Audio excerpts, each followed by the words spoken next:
Good evening. My name is Colleen Curlin. I lead the programming at the Battery. I'm really glad to welcome you all here tonight in the parlor. We're here to talk about making an impact around the world. In 2020, more than 2,500 major fires burned across the Brazilian Amazon between May and November. Although a majority of these fires burned on cleared lands, more than 41% of major fires occurred in the Amazon rainforest. Rainforest loss has devastating consequences for our climate, forest-dwelling people, and larger biodiversity. Tonight, we're joined by Patrick Alley, co-founder of Global Witness, an investigative organization that aims to inform consumers on environmental threats and human rights abuses in an effort to influence policy change. Founded in 1995, Global Witness has since become a global leader in this field, with Patrick taking part in over 50 field investigations in Southeast Asia, Africa, and Europe, and in the subsequent advocacy activities. Patrick is joined by Danielle Fugere, President and Chief Counsel of As You Sow, a nonprofit focused on promoting environmental and social corporate responsibilities through shareholder advocacy, coalition building, and innovative legal strategies. And if I'm not mistaken, you all are a battery-powered grantee, is that correct? Yeah. Danielle previously served as the Executive Director of the Environmental Law Foundation, focusing on environmental health and water protection. Before I hand it over to Danielle and Patrick, we are live streaming tonight, and we will share a link on our website after, and we'll do a Q&A towards the end of the hour. So Danielle, I'll hand it over to you. Thank you, Colleen. And good evening, everybody. It's a pleasure to be here with you tonight, and certainly to be with you, Patrick. Thank you. I'm going to keep my cards here because in doing research for this discussion, there's just so much going on in the world that is surprising and appalling and good. So I've got my notes here so we can stay on task. As I think about the situation that we find ourselves in currently, climate change is gaining speed, global pandemic is occurring, we've got species extinction and massive global social inequities across the world. And yet I feel that there are opportunities in this time. And so I wanted to ask you as a first question, we're hearing more and more about the need to protect forests and to protect biodiversity. And tell me a little bit about what you're hopeful about. So do you see what's happening in the forestry arena as an opportunity? Where are the opportunities? Tricky. Yeah, I've been, and Global Witness has been working on forests now for over a quarter of a century, and other organizations like Friends of the Earth for a decade or two before that. And we've, every year it's worse. I think basically, that's one way of saying that you have to be an optimist, and I am one. And I think the opportunity at the moment is more of an aspiration. I think that forests, I think more people are realizing how essential tropical forests are for mitigating climate change, to stop a climate catastrophe. The fact that the leaders at the recent climate change meeting in Glasgow, agreed to end deforestation by 2030 is great. It's never quite had that prominence where world leaders are doing that. So that's the optimistic side. The not so optimistic side is that at the New York Declaration of Forests in 2014, they agreed to end deforestation by 2030. So the ambition hasn't grown, but they also agreed in New York in 2014 to halve deforestation by 2020, which they failed to do. So we're starting from an extremely low base. So I think the opportunity is about, okay, people's attention is there. Not just the leaders, but I think that the public generally know more about it. We and other organizations we work with do a lot of work with indigenous peoples who are the world's best defenders, most effective defenders of the forests in which they've lived for millennia or forever. And they're getting more prominent. With that prominence, though, comes the fact they're also getting killed, protecting their forests. So there's a bit of a soup, all of this stuff, really. I think, yes, there's an opportunity. Yes, it's great. International eyes are taking more attention, paying more attention. But are we out of the woods yet, to coin a phrase? No. Right. And, there is good news, but tell us a little bit about the work that you're doing in Brazil with the cattle trade and the deforestation associated with that. Okay, this is a good one, because I'm a kind of a sort of a wizened old campaigner, and what we've done in Brazil is an example of a very new way of working, which is fantastic. So, I mean, to put it in context, and I'm sure probably most of you know, the Amazon is the biggest tropical rainforest on the planet, and Brazil as a country has the bulk of it, or the biggest chunk out of its neighbors. But over the last between 2002 and 2018, the Amazon lost 20 million hectares of forests. And the bulk of the reason for that is cattle ranching for beef. The beef industry is responsible for 80% of deforestation in the Amazon. I was looking in preparation for this today at a figure, another one, between July 2020, August 2020, July 2021, Brazil lost 10,500 square kilometers of forest, which is extraordinary. It's a 57% rise on the year before. And this, of course, is Bolsonaro and his policies. Totally catastrophic. So that's just put it in a jolly context. And to sort of finish on that little bit, there's Brazil's best known expert on climate change and forests is a guy called Carlos Nobre. And he talks about the Amazon tipping point. And he says that with the current rate of global heating that's going on, if 20 to 25% of the Amazon is deforested, then it will cross a tipping point and the Amazon will become dry savanna. If it does that, we cannot keep to 1.5 degrees, not a hope, probably not 2 either. We're already at 15 to 17% deforestation in the Amazon, and he puts a figure of 20 to 30 years before we get there, if things don't change. So that was by way of introduction. What we're doing, our data investigations team did a brilliant piece of work, and it was focusing on the beef industry. And they got satellite imagery of Pará, which is the second largest state in Brazil, which is as big as France, Spain, and Portugal combined. And the satellite imagery shows deforestation in a time-dated way. And then they overlaid that with land registry information of all of the ranches, the cattle ranches. And then hiring various servers in a data center in Sao Paulo to get around the kind of the national access rules. He downloaded, our guy, 3 million cattle movement orders. And these are basically documents which chart the life of every cow from birth till slaughter. And the 3 biggest beef companies in Brazil, JBS, Minerva, and Marfrig. JBS is one of, I think, it's in the top 5 food companies in the world. Had come to an agreement both with the Brazilian government and law enforcement to keep deforestation out of their supply chain. And they were audited by international auditors like Grant Thornton, who said, yeah, these figures are fine.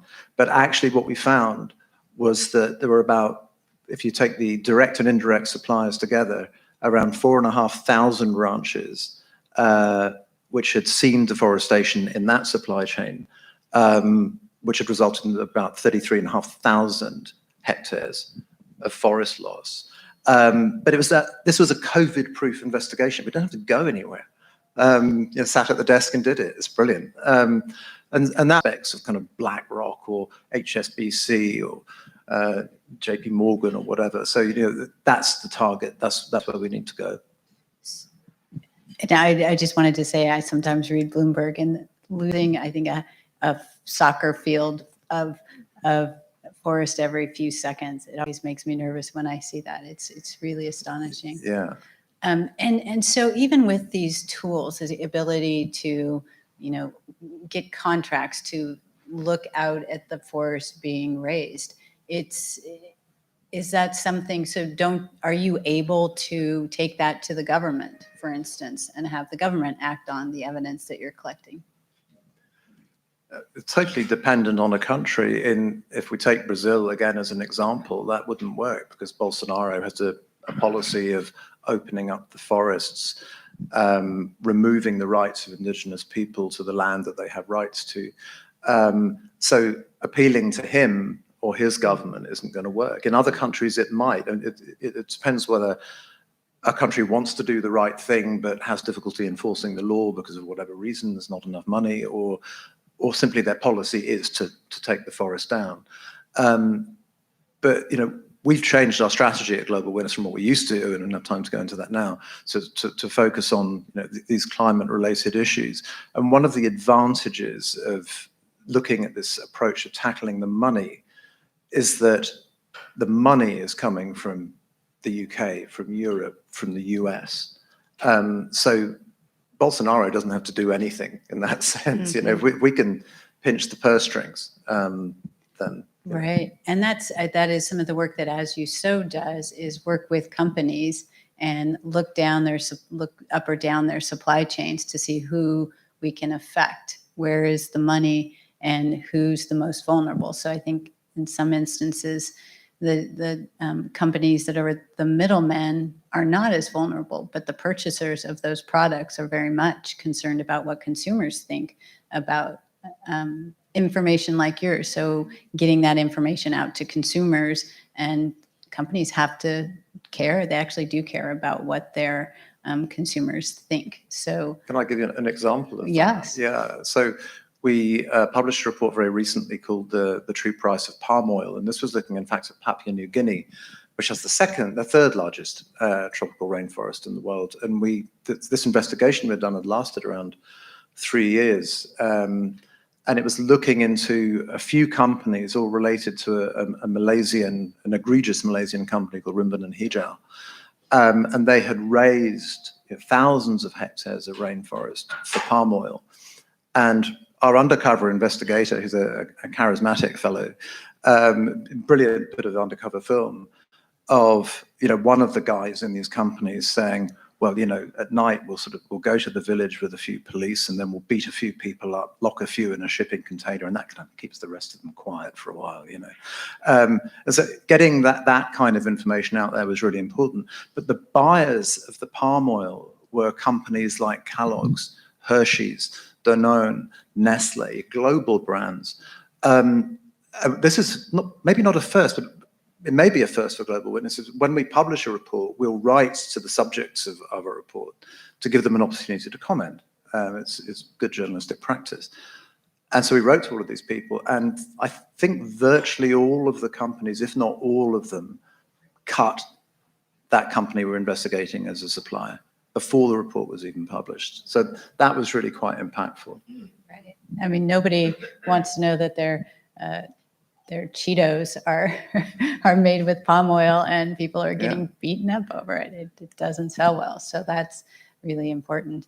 Maybe I'd like to go back to the issue of the third-party certifiers, because so much of what happens around the world, whether it's slavery, whether it's in other instances where third-party verifiers are out there and are supposed to be doing the job of ensuring that whatever is happening, whether it's slavery or cutting down forests or water pollution or whatever it is. I think people are sometimes surprised that those third-party verifiers, and forestry is another good example of, or lumber in the US has been, and has raised, that issue has been raised. So tell us a little bit about third-party verifiers, and if that doesn't work, is there a way to change that system? I mean, what is driving, I mean, I think I wanted to get into the fact of who pays who, and there are ways to solve this problem, I think. Yeah, no, it's a really good question. There's a basic principle here that we, over the years at Global Witness, have, it didn't take us that many years to discover it, is that if you rely on a company to follow voluntary measures to do the right thing, you're on a loser. You're wasting your time. It's not going to happen. And with third-party verifiers, and you could be looking at, the Forest Stewardship Council or other equivalent timber certifiers or the Roundtable on Sustainable Palm Oil, we've looked at numerous cases over the years in different countries like Liberia or Cambodia or in Central Africa, Congo Basin, where if something does go wrong, if there is illegal activity or violence to local populations or whatever, then the certifiers may or may not commence an investigation. If they do, it'll take a very long time. And at the end of it, they're kind of toothless. They're not the state. They can't prosecute. They can fine you or suspend your membership or whatever. And which, all of which is a very long way of saying that most of them are bloody useless. And who pays them? You asked that question. I mean, they're paid by the companies they're certifying. Go figure. So the bottom line is you need regulation, you need legislation. These things are far too important, especially now with the threats facing the forests. You can't depend on it. You need legislation. And of course, we may come on to this question, so I'll only touch on it now, is that whether that legislation is in the producer country is one thing, or could it be in the consumer country? And we've done quite a lot of work over the last few years on that. So looking for regulation in the European Union or the UK or the US. And I can expand on that, but that may come later. I can't remember. Yes. Well, tell us just maybe a little bit about what that legislation might look like, because, it's interesting to consider what can we do here that maybe can't be done in countries that have the forest resources. Yeah, okay. So we'll take the European Union as an example, as one of the biggest trading blocs in the world. And tomorrow, a draft law will be published on deforestation. And what we're looking at in the EU are supply chains. And so what we are hoping to get, and the draft law will probably not be as good as we want, and we and our various allies will have to be looking at it, but basically to look at the supply chain. So if someone's bringing in goods into Europe that result in deforestation, in this case, for example, so that could be timber, it could be palm oil, it could be soy, it could be sugar, it could be beef, it could be the finance that finances those things, then they would be required to carry out supply chain due diligence to identify deforestation in their supply chain, and they could end up not being able to bring in those goods into Europe. So that's something that's in Europe's control, not in control of the country concerned. So that would be one example. And there's and was that a climate-related law? Our focus on this is, it's not just about climate. It's essentially environmental and social harms. Right. But climate's very much, well, both of those things are very much in our gambit. But yeah, the climate gives it an extra resonance, or the most resonance, perhaps, but because of its critical importance. Yeah. And something we discussed earlier tonight: banks have a lot to do with funding the companies that are doing the deforestation or making the fossil fuels. And we've been doing a lot of work with banks, at least on climate, and getting them to set targets. Are you working with banks in any way? We're sort of working with banks. Sort of working on banks, anyway.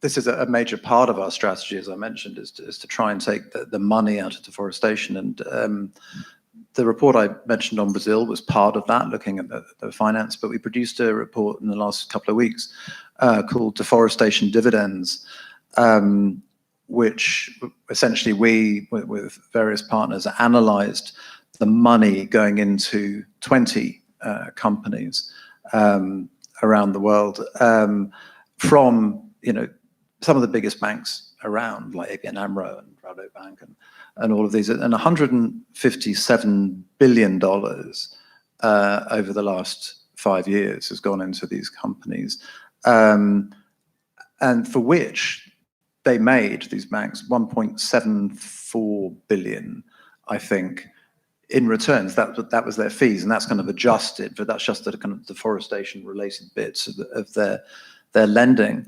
And yeah, so we produced the report. We've named the banks. We've named the projects that they were investing in. And a lot of these banks, say, oh, we have a zero deforestation policy. So what happened? Again, it comes back to this voluntarism thing. They don't verify what they're doing.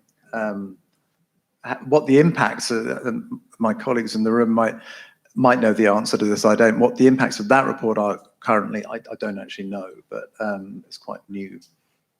I think that it does give, from a shareholder perspective, shareholders that are concerned about deforestation, those kinds of reports are very important, because you can then take that back to the banks that you own and say, what about this deforestation policy? So I think, that kind of work together and looking at finance holistically makes a lot of sense. Let's turn to offsets, because there is a lot of talk these days about offsets, a lot of buzz, and there's also a lot of money that is likely, that wants to go into the offset market.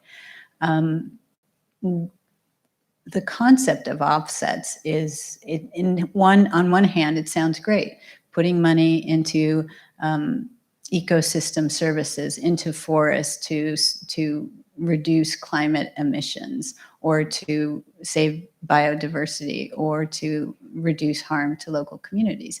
It's a good thing, but part of the offset problem is even the concept that companies could simply not do what's necessary for global warming to mitigate their emissions, but just rely on offsets for us. We see Shell and BP, which have said, we're simply going to offset our emissions by buying forests and protecting them.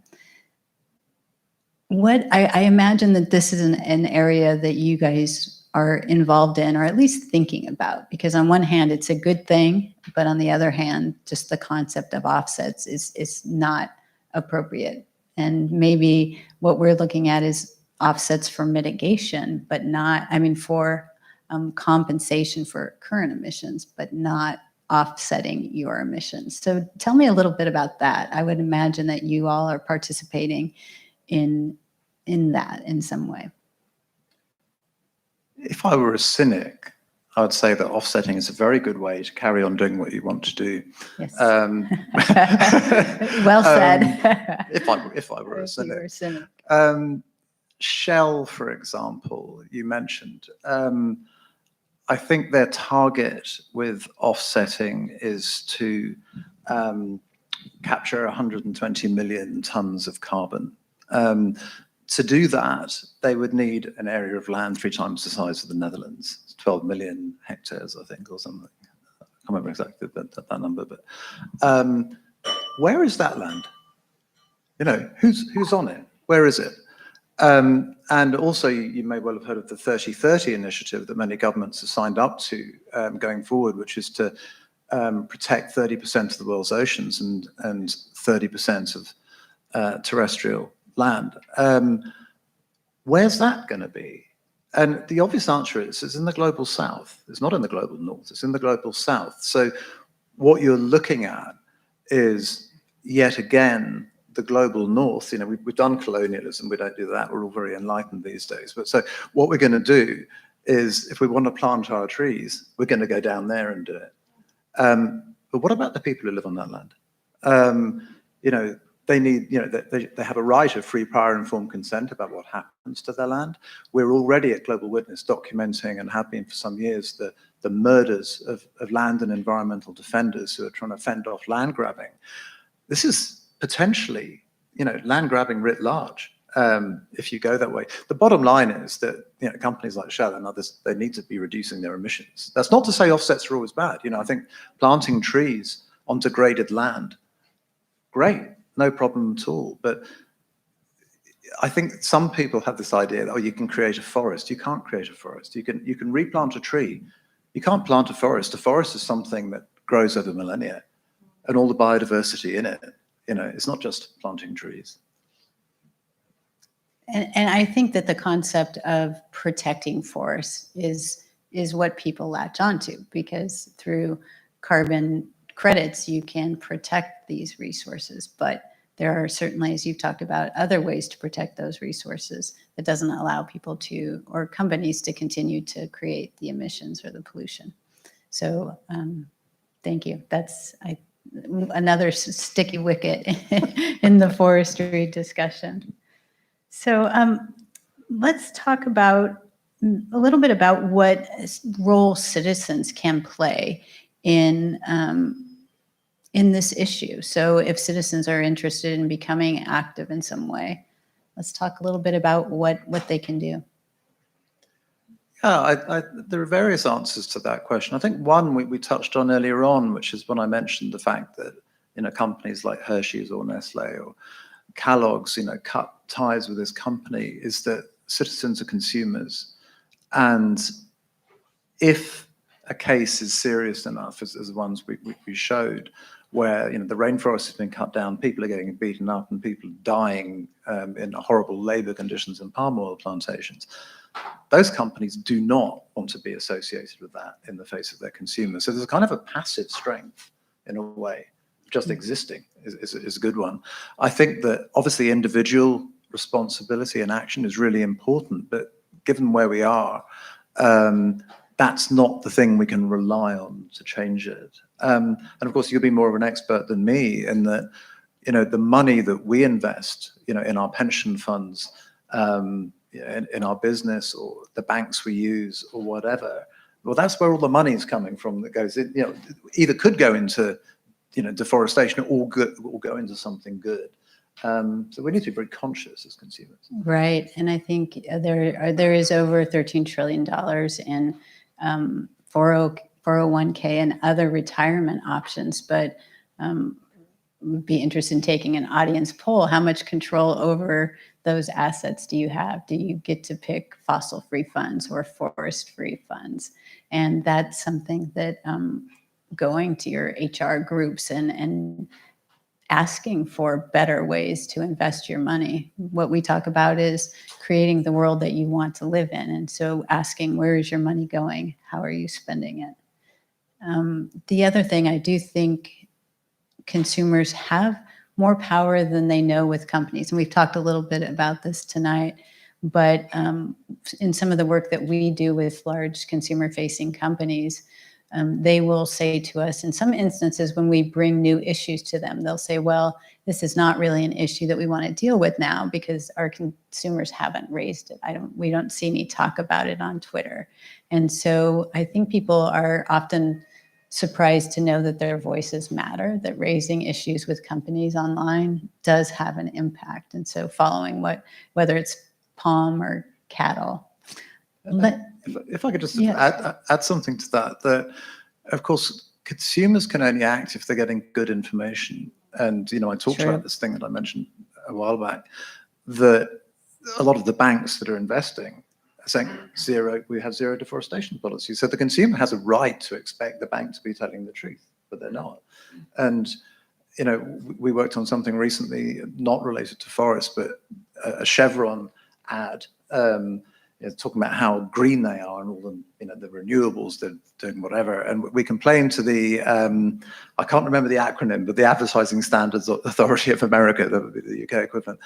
But something like 0.2% of their capital spending goes into renewables and Chevron. So we filed a complaint on that because it's misleading. And what happened in the complaint? It's ongoing. It's still there. I think you could bring that complaint at a lot of companies. Yeah. I think we saw some Super Bowl ads from Exxon about the amazing renewables they were doing. Yeah. Yeah. So that's great. So I wonder if we're at time yet. Maybe, I don't know if there's anything how would you wrap up this discussion? What do you most want people to know about the work that Global Witness does? I think that, there's not enough time to go into all of the work that Global Witness does, but essentially, we were an organization that over, the first 25 years of our existence, were working on what became known as the resource curse, whereby the countries richest in natural resources, like Myanmar or Democratic Republic of Congo, or a lot of countries in Southeast Asia, whatever, were in fact often ruled by oppressive governments, people living in abject poverty, precisely because they were resource rich, because of corruption, and corruption being a globalized problem. So sure, the president and the president's family might be pocketing loads of money in bribes, but who's paying them? Shell or Exxon, or and where's the money being spent? New York, London, and so a truly globalized problem. And we became very influential in all of this. But it was 3 years ago that we started, re-embarking on a strategy looking at the fact that the climate is the biggest thing. We know that. It's thrust down our throats every day, but it's true. And so I think that the takeaway for us is that, this is the thing we really need to focus on. This is the thing we need to put our resources into and be creative about. And so I guess for people to think about, the places you work, the things that you do, how can it contribute to this? What questions can you ask of people, and who are they? And if you know any inside information, give it to us. That's always helpful. And keep reading Global Witness reports. But I do think that it's surprising to think about this system that has been created and what is driving change globally. And often we can look at ourselves and say we're driving so much of the harm that's occurring in various areas in the world. And yet it's difficult as individuals to understand how to take action. But there are avenues. I guess maybe I should end. Should people stop eating cattle meat? Anita Roddick, who founded The Body Shop, said, if you think you're too small to do anything, try go to bed with a mosquito in the room. Right? Yes. And I think it was Margaret Mead who said it was amazing how much a few dedicated individuals can accomplish. And I may have butchered that, but the concept is the same. It was something like, don't ever think that a few dedicated people can't change the world. In fact, it's the only thing that ever does. Exactly. Thank you. I've got a T-shirt with it on. Right. So maybe we should turn it over then. Are there audience questions? Yeah, I have a question, I guess more of an inquiry around Brazil. And it just kind of blows my mind that Brazil has, what, 80% of the rainforest, you said, the world's rainforest? Some large percentage of rainforest that really affects, were that all to disappear, that would affect the breathing quality of the entire world. I mean, it would shift, the entire global environment in a catastrophic way. And yet, Brazil does not have a way to sort of monetize that resource power other than selling their land for cattle. So I'm just wondering, there's a disincentive for them to protect that land, unless there's another way for them to, offset it with, like, every country pays them a breathing tax or something where they get credit for the power that they wield over the global environment. I'm just wondering if there's any good conversation around that. Like, how do you incentivize them to protect their land for the entire globe? It's a really complicated question, and I'd be lying if I knew all the answers to it. But Brazil, until Bolsonaro's government, the level of deforestation was declining. The government sourced, it wasn't perfect, but it was going in the right direction. And the sudden rise is about Bolsonaro and Bolsonaro supporters who are known as the ruralistas. These are the big cattle ranchers. It's an issue of corruption. It's not that they couldn't monetize, various, you've heard the expression BRICS, the economics term, they were becoming one of the world's, very powerful economies. And I'm not an expert on Brazilian economy, and it's not my job to tell the Brazilian government what to do, but it wasn't the fact we have to screw the forests over. And the tragedy of Bolsonaro's government is that, there's an organization, ministry, if you like, in Brazil called FUNAI, which is the Indigenous Peoples Ministry, and their job was to enshrine the rights of Indigenous people to their territory and say, okay, you've got the rights to this territory or this territory, and a lot of their power has been stripped. The law enforcement agency's power has been stripped at the same time as Bolsonaro has said, okay, we're going to relax the laws around gun ownership in the forest areas. This is a very deliberate strategy. So I'm probably rambling a bit, but I think it's not so much they can't raise money through they're a fantastically rich and resourceful nation. They've got lots of land. They don't have to chop the forest down. So I think it's a complicated one for sure.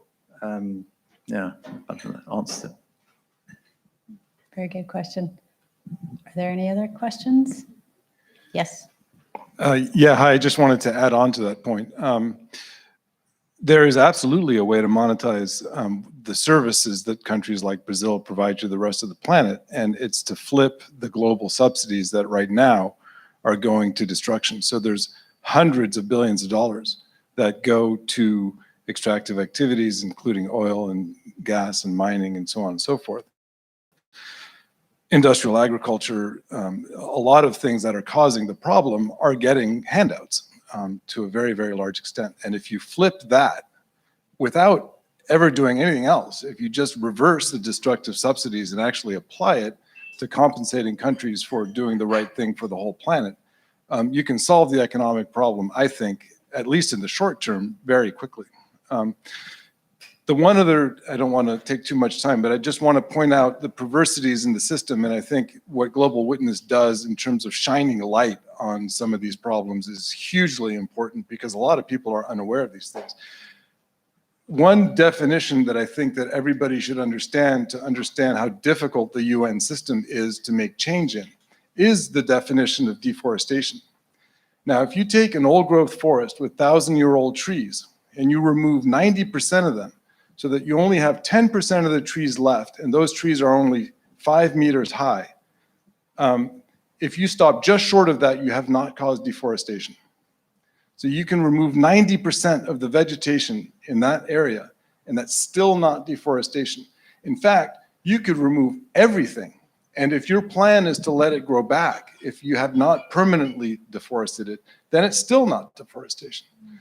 So, you have to be very careful because deforestation is obviously a very bad thing, but you have to do a hell of a lot before it's actually considered deforestation. So anyway, I could ramble on, but nice to see you, Patrick, and just wanted to make 2 quick points. I couldn't see you with the bright light. That's the FAO definition, presumably. That's exactly right. Yeah. You raise multiple good points, but it's the idea too, and I don't know if you've faced this in any countries, but we hear a lot about renewable energy and biofuels. And, that could very well mean cutting down forests and burning them up to create fuels.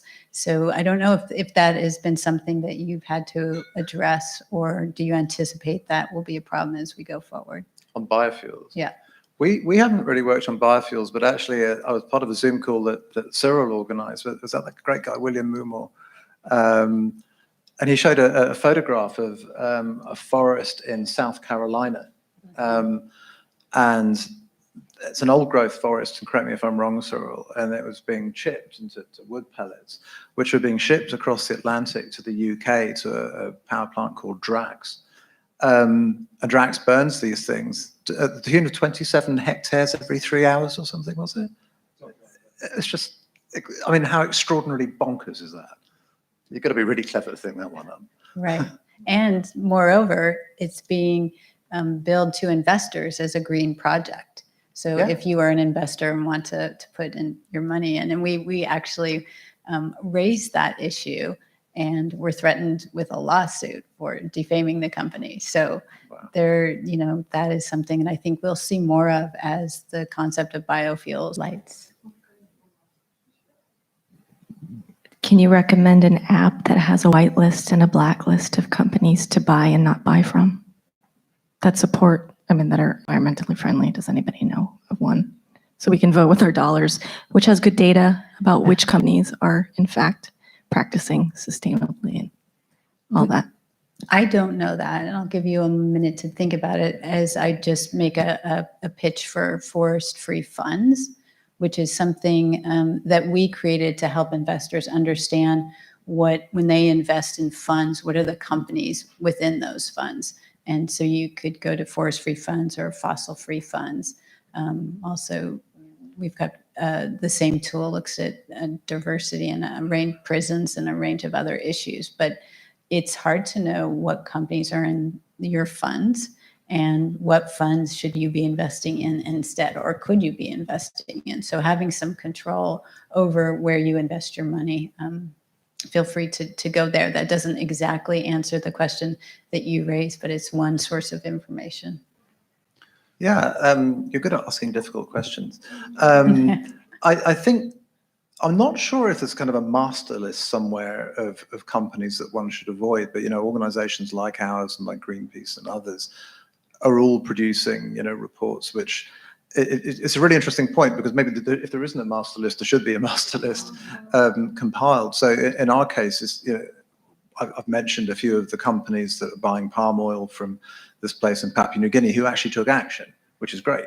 But a lot of companies in other places are not doing that. They're not taking action, of course. And the banks that are funding these projects, that's where, again, the information is there. But maybe it's, you'd have to do a lot of Googling to sort of get a master list. I'm not sure if anyone in the audience knows more than I do on that. So but I think it's an interesting point that we should be compiling something like that.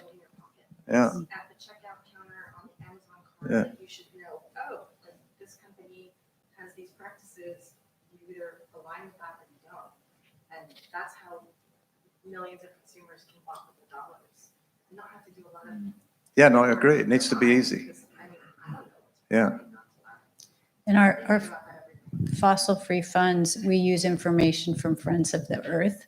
So they look at the companies and the banks that are promoting palm oil irresponsibly. So that's so Friends of the Earth is another organization that does some of that research. There was someone I was talking to years ago. I don't know if this has been done. It was about wood certifications or third-party verification, but it was, I don't know if they ever did it, but it was basically, using your smartphone with a QR code on a product which will immediately tell you that kind of stuff. If you've got the right programming, then just go, okay, that's bad. Yep, and that's exactly right. We all have cell phones. Yeah. Yes, another question. No, I was just going to respond to that question that actually in the forced labor space, this exists. So Verite, which works on something called Know the Chain, you can actually look at the list of companies where forced labor exists in their supply chains.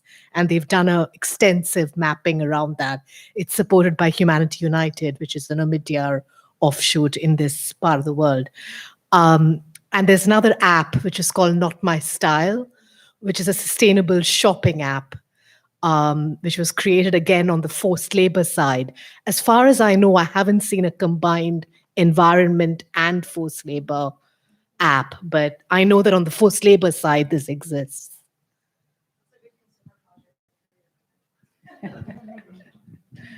Yes. Yes. I wonder if it's not just the consumer. We've talked a lot about consumers are king, right? But how do we think about, especially in the Bay Area, like B2B companies and what their role is? And I don't know if you've done any work on that subject, but beyond just banks, how else can B2B firms speak up and make a difference here?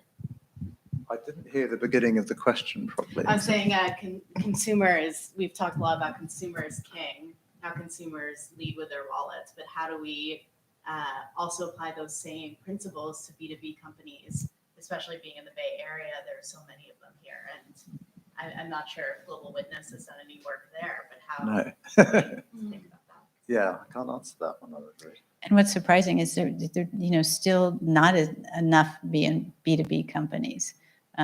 But that's another good question that maybe there's not an answer to. But holding companies accountable and ensuring that they are bringing these considerations into what they do when they go down, going down the supply chain and looking to where there their products are coming from, what's happening at the community levels, what are the environmental impacts and the social impacts and the, forced labor. I imagine a lot of companies that will have all of those problems at once, because it's just a sign often of poor management or hubris and, just knowing that you can get away with things still.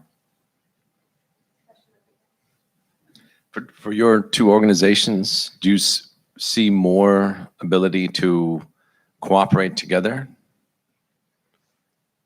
We were just talking about that at dinner and before this. So I think that there absolutely is. And the work that we do in the investment arena is very much led by groups like Global Witness, who are out on the front lines, gathering the data, doing the work, raising the issues. And then we as investors will note that there's reputational risks, that there are maybe litigation risks. And so we can bring the work that they've done into the boardrooms and say, as investors, we're concerned about the impacts, about the risk to the company, and, in terms of climate, the risk to the globe and our portfolios. So there's absolutely, it makes sense to work together as we, for us to be cognizant of what the problems are in the world that groups like Global Witness bring to the fore. Yeah, I think yes, it's a good division of labor and expertise, because what we're trying to do is drive the investment money out of deforestation, and you leave a void. Where's the good money go? There's plenty of places the good money can go. We just have to be a little more diligent in finding that, for sure.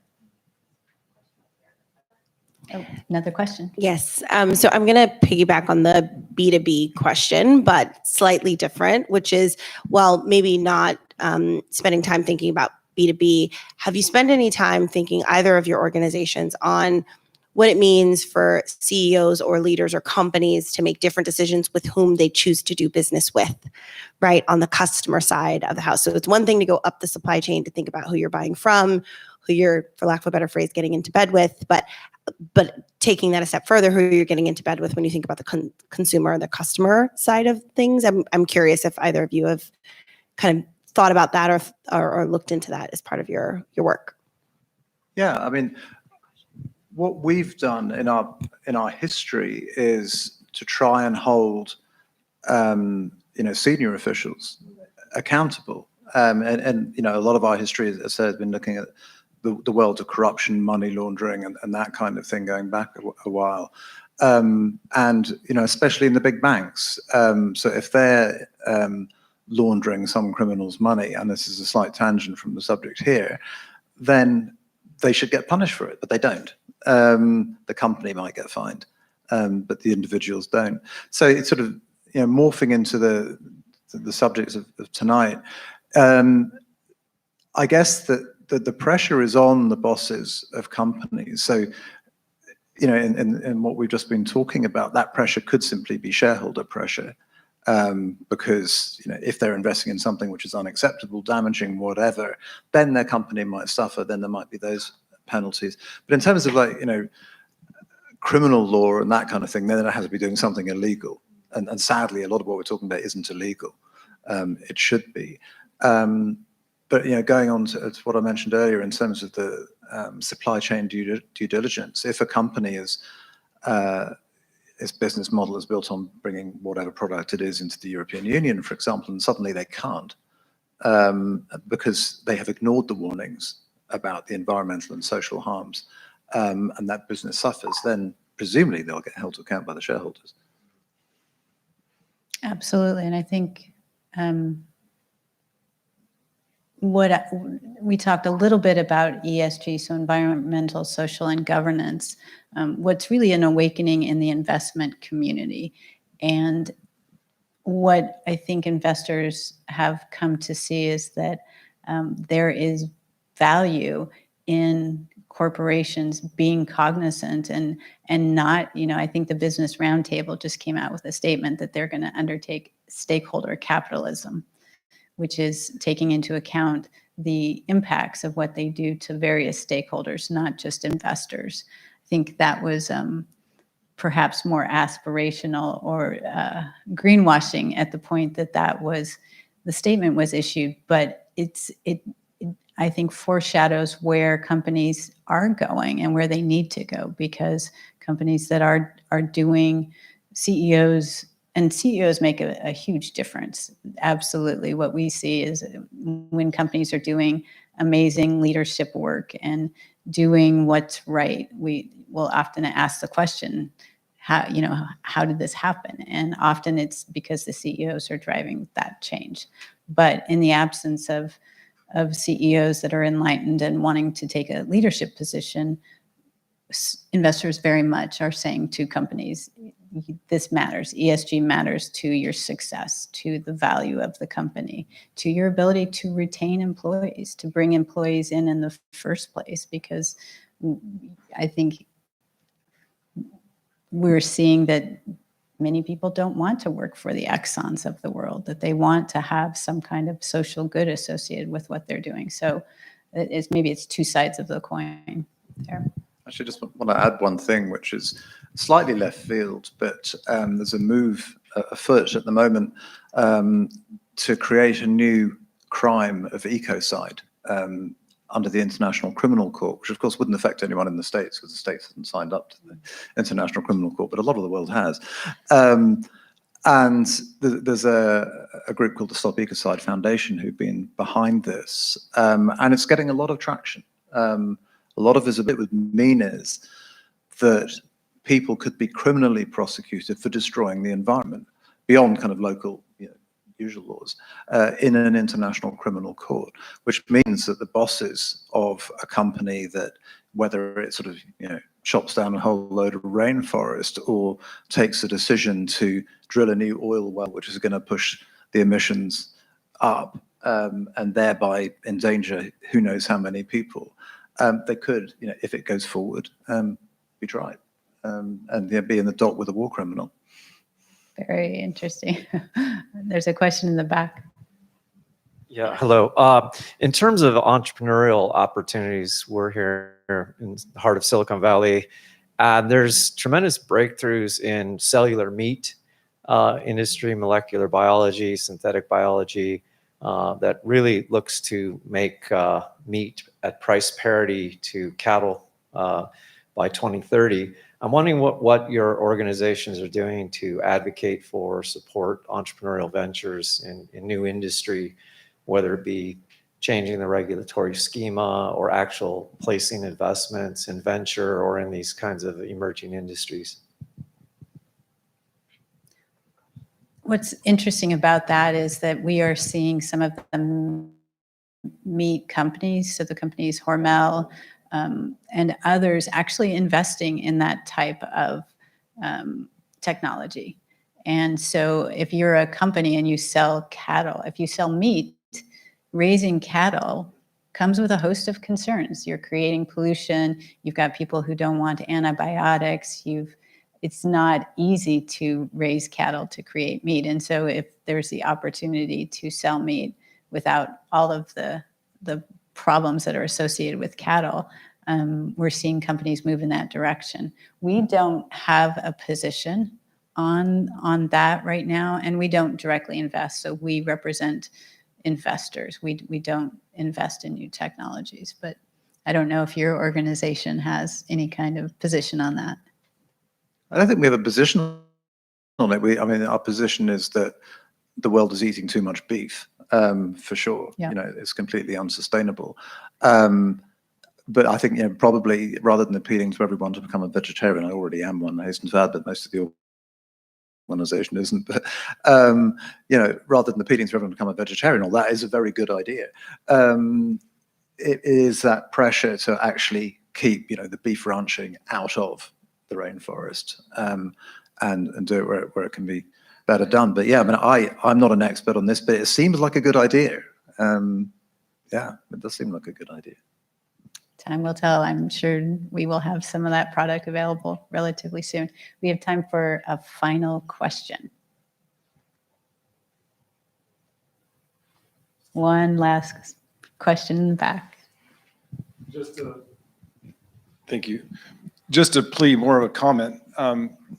Deforestation is a terrible thing from a biodiversity standpoint, climate change, a lot of negative impacts. It's always important to remember that forest degradation is also a big problem. And that the logging is often what is the precursor to the agriculture, because once the high value trees are removed from the forest, the next step is to clear it for cattle or palm oil or whatever. And just to support that, a few years ago, there was a paper that came out with this astonishing statistic that 1% of the planet's trees hold almost half of the carbon. And those are the big trees, the really big old trees in the old growth forests. And so you can't afford to take those out. So the logging is actually a catastrophic problem. And in fact, the footprint of the logging in old growth forests is much, much bigger than the deforestation footprint. There's 400 million hectares of logging concessions just in the tropics. So yes, we need to focus on deforestation. That's a huge problem. Let's not forget the forest degradation, which is also a huge problem and which often is what leads to the second problem, which is the deforestation itself. So thank you. There is a lot of work to be done. I don't know if you have any last comments on that or anything else. I don't think so. I just wanted to thank you and to thank everyone for coming and for flooring me with a few questions, which is interesting. I shall go away and get depressed or something. I don't know. You're supposed to leave us with some hope. Yes. No, thank you very much for coming tonight. It's been a pleasure, and truly the work that you and Global Witness is doing is instrumental in making change and driving some hope for the world. So we appreciate all that you're doing on the front lines, which is never easy.